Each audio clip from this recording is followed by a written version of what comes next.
Hello, hello, hello. Can y'all hear me okay? I know it's going to be weird today because you're hearing me from the phone here. Yeah, I kept getting a message. It just said it was that the microphone's having an issue, and I just restarted everything a minute ago. I don't know why it's giving me an issue. You guys hear me all right now? Let me know in the comments. I'm not going to go too far until I know that you guys are actually hearing me this time. Um, so now we can hear you. Okay, good. Yeah. Might be a little bit weird because I'll try to talk loud because the phone. How is the quality of the sound? I'm using my iPhone sound, so there you go. Yeah, thank you, y'all. Appreciate you. Anyway, all right, let's start over. Good morning, everybody. It's Hammer. Today is Monday, 16th. 2024. I, of course, am with Originator Success here with the Daily Mortgage Rate Update, the only place on the web where you guys get to join me live each and every weekday morning, 9:30 a.m. Eastern Time, talking to you about what's going on with rates and pricing. If you're watching on the replay, don't forget to give me a hashtag replay in the comments.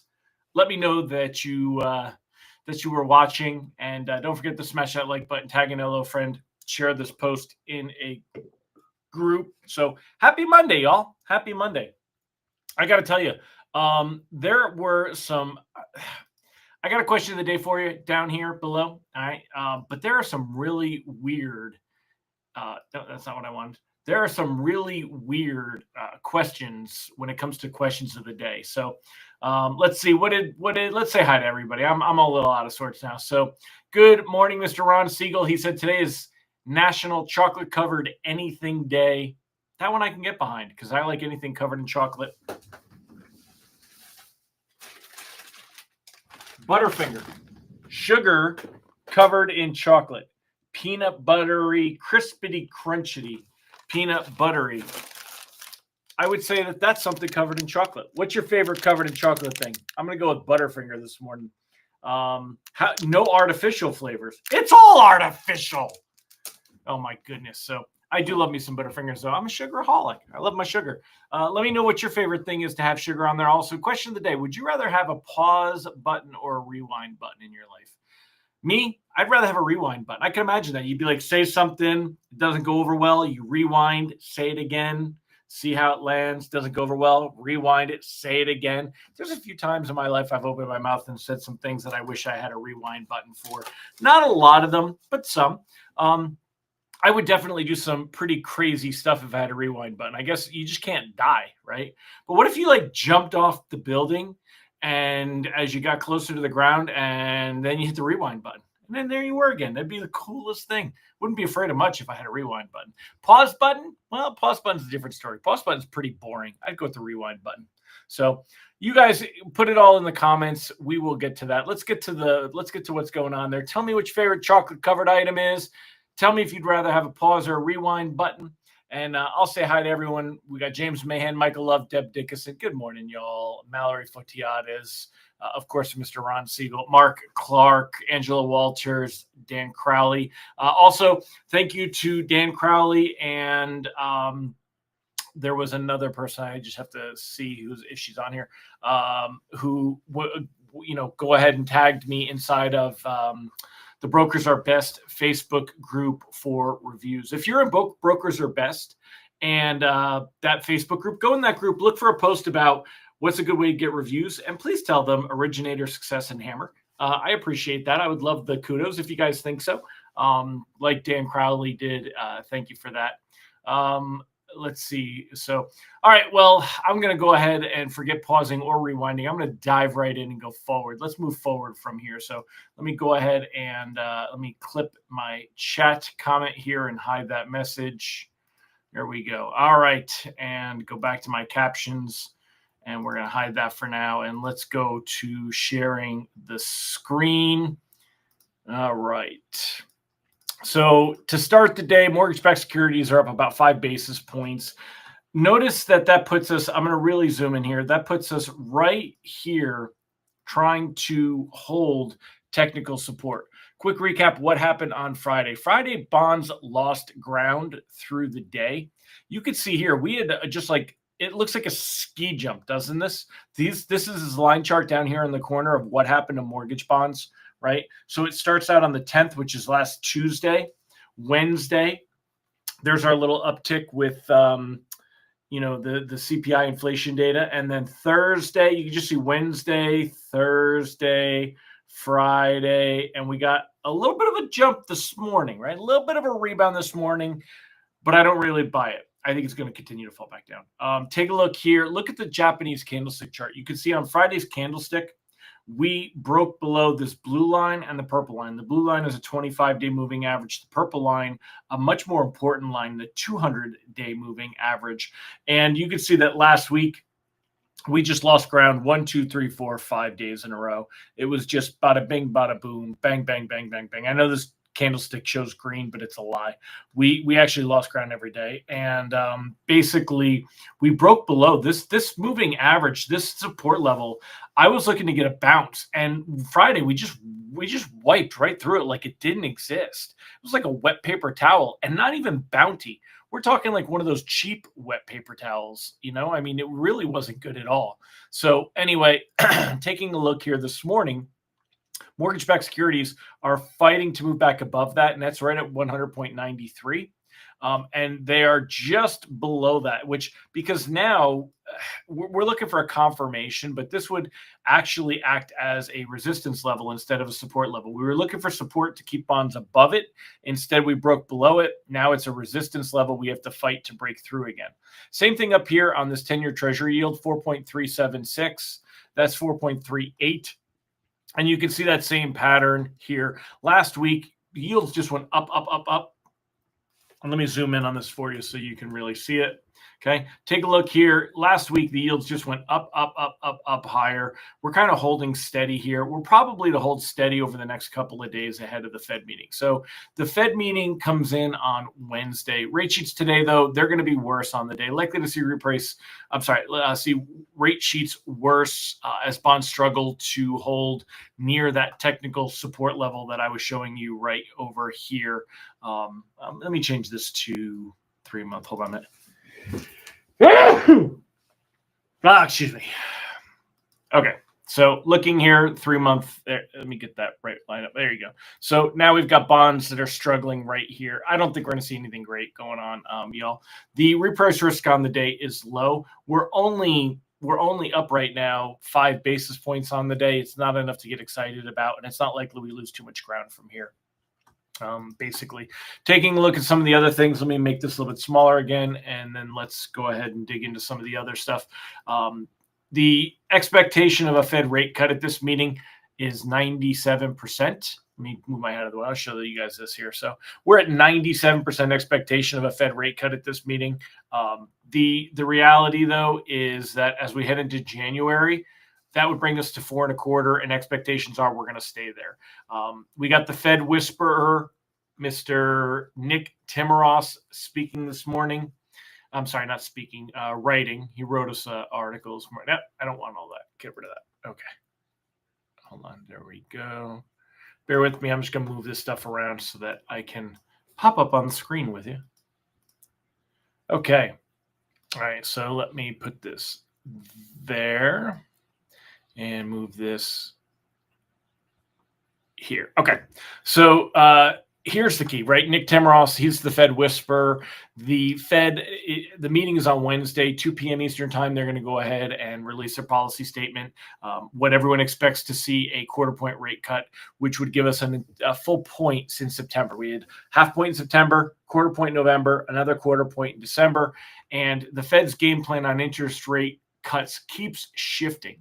Investors widely expect a third in a row rate cut this week. Officials are ready to slow or even stop, right? Look at that. He puts it in writing there. He says, or even stop lowering rates after that.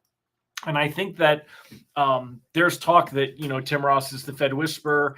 I think that that's what they're trying to do. They're trying to put it out there. The Fed is expected to cut interest rates again this week. Some officials are concerned about inflation, the potential for cutting too far. Fed Chair Powell is trying to balance the risks of cutting too much or not enough.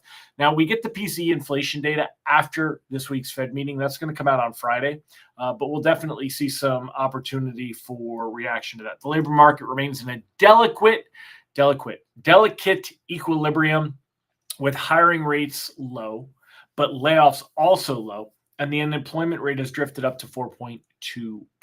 So, there is, but overall, it's far from weak, even with an unemployment rate of 4.2%. Part of the reason you see that, well, anyway, we'll talk about that one more. It's already 11 minutes in. So, Federal Reserve Chair Jerome Powell had to reassure some skeptical colleagues that the central bank wouldn't inadvertently send signals of distress when he led them to start lowering borrowing costs at the end of the summer with a gutsy, larger than usual half-point reduction. And I think that they kind of went in hard, went in swinging, and then a couple of quarter point cuts, and now they're going to kick back. When we look at what markets are pricing in, they're pricing in by the end of the year, at least another half-point cut is generally the expectation. But there's 25% that believe we would see one more quarter-point cut next year at all. One cut. Here's two cuts. One cut, two cut, red cut, blue cut. That is a little Dr. Seuss fish stuff for you, right? One fish, two fish, red fish, blue fish. What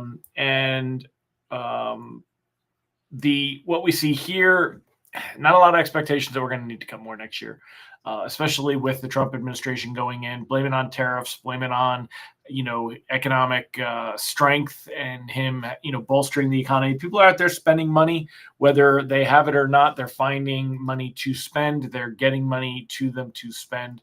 And it's keeping everything here. So there's a lot of talk here about, different members and their expectation. We may see a couple of different officials that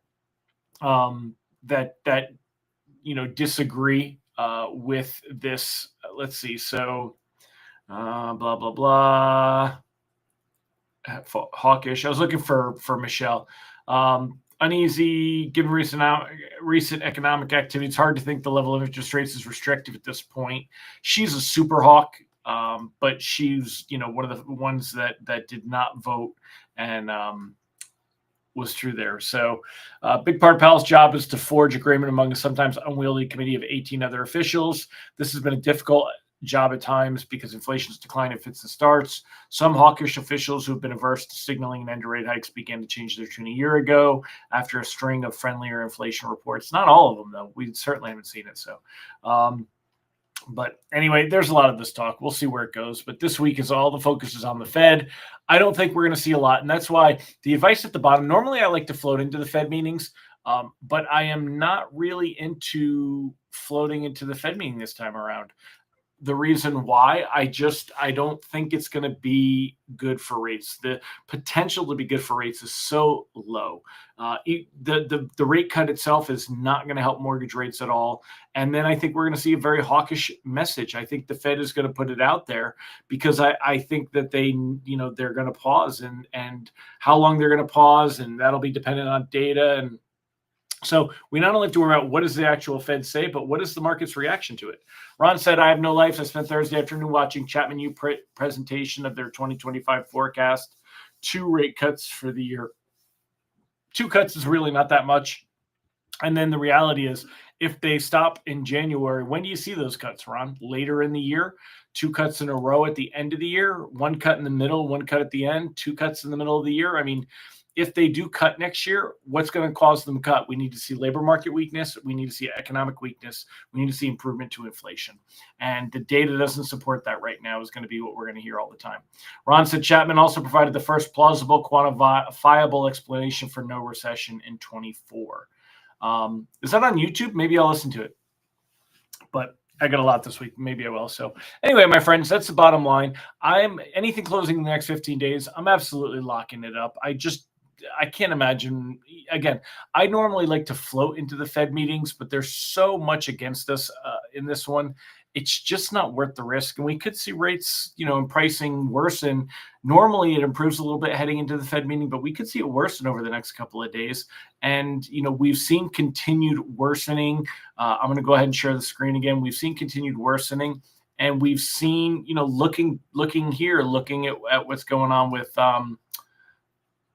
with the 10-year treasury yield, with the technicals here on mortgage bonds. There's just nothing that points to, hey, we're going to get a bounce and get a recovery and improve. And even if we did, we're going to cap out again. I mean, it's just, we're not making it back where we were in September. September was the best rates and pricing we've seen in quite a while, and we've given up since then.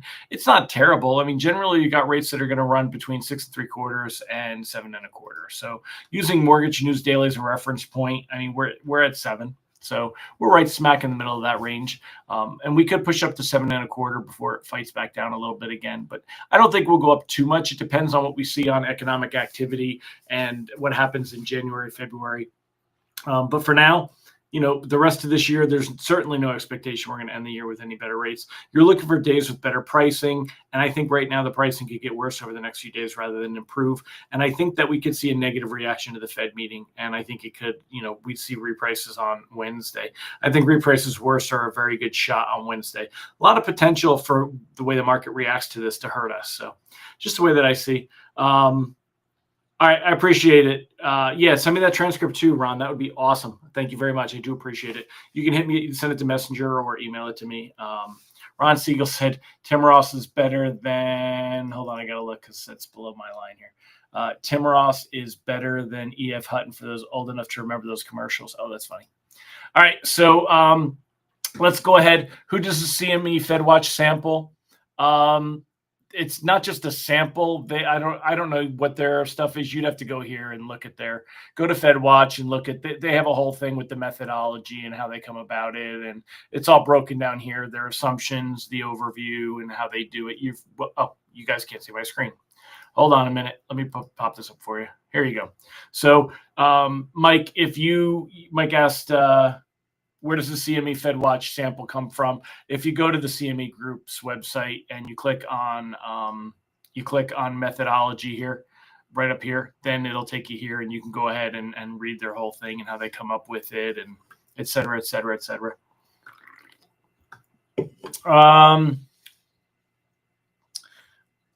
Looking to see what y'all have. Yeah, and again, how's the volume on this? I'm using my iPhone volume because I'm using my iPhone microphone because it wasn't registering properly here. Sound quality is good. Not sure about the video content. Ha ha, Siegel, you're a funny guy. So yeah, that was cool. Let's put the question of the day back up there and have some fun. So first of all, today was chocolate covered anything day. What would you like to cover in chocolates? I like chocolate covered cherries too. Real cherries though, not the super fakey ones.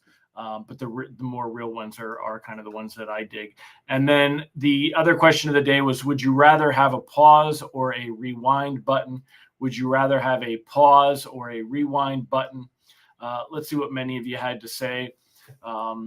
Allison Foy likes chocolate-covered pretzels and strawberries. I'm not for the pretzels. It's not my thing. Good morning, Jeremy. Allison Foy said rewind. Yeah, I definitely want to rewind. Deb's looking for a pause button. Crowley's looking for a rewind button. Mallory Fodiata said Butterfingers, Reese's, and chocolate-covered pretzels and strawberry. Y'all love chocolate-covered pretzels. Ugh, I do not like chocolate-covered pretzels. Mallory also said she'd be looking for a rewind button. Mike Schmolgan's looking for a rewind button. Ron Siegel, I'm looking for the rewind button, but could it be a pause on someone else? Wouldn't that be funny? Yasmin, chocolate covered strawberries. If the strawberries have to be sweet, but I'm good with that. I'm good with that. Mayhem would look for a pause button. Thomas Wolf blessed me for when I sneezed, and Christy, thank you. Siegel, English toffee. Well, aren't you just bougie? Milk chocolate, dark is only good with red wine. Ugh, no, actually, I love dark chocolate. Dark chocolate covered almonds. I do like those. I like chocolate covered espresso beans too. Almonds and rewind. Go Karen. And again, almond bark covered pretzel. I don't like pretzels. Chocolate covered pretzels don't do it for me. I know a lot of people like the sweet and the salt thing. That's not for me, not my gig. So, all right, my friends, I'm gonna wrap it up. Thank you for joining me. I hope you all have a fantastic Monday. How y'all faring this week? Is everyone got anything that they're wrapping up this week? By the way, do you guys think I should do my business planning event? I've done it for years and years. And I just want to know, if I build it, will you come? I usually do it. It's usually like $100 to attend. I think it's well worth it. We usually get, a lot of people that attend. I think, how many of you have something? I just think having a clear vision is key. You don't need an 85-page business plan in this market. You've got to have a clear vision for where you're getting your business from next year, though. I think it's important. I think it's going to be a big part. So let me know. Mallory said, of course I should. Mallory, you're a doll. Thank you. I appreciate that. So I think I will look. Should I do one session or two? I did 2 sessions last year to give people an option. Of course, it's a lot of work to do 2. What if I do Friday the 27th? That's like Christmas is on a weird day this year because it's on Wednesday. So you can't just take off the whole week. You can't take off Wednesday, Thursday, Friday, Saturday, Sunday, right? I think, thank you, Dan. Appreciate it. I think the 27th would be good. James, it's definitely hopping right now. And that's why I usually do it between that week between Christmas and New Year's. Things settle down a lot the week between Christmas and New Year's. That Friday, the 27th, I think would be a good day to do it. Good morning, Alan Christian. How you doing, sunshine? I think the 27th, I think I'm going to do it. I think I'm just going to do one, the 27th. Whoever can make it, and we'll make the recording available for those that can't. Tim said, yeah, everyone's taking off the entire week. It just the week between Christmas and New Year's always ends up being that kind of a thing. I think that 27th is a good time to do it. I think people have some time on their hands. So, all right. Well, Hammer's Christmas party business planning session on the 27th. New Year's celebration, like Dick Clark, right? We'll call it. Good morning, Stacy. All right, y'all. I'm gonna wrap it up. I'm gonna send out some emails on that. I'll start putting it together and do a workshop. So I'll see y'all later. Have a fantastic one, my friends. Appreciate all of you. Take care, everybody. Bye-bye.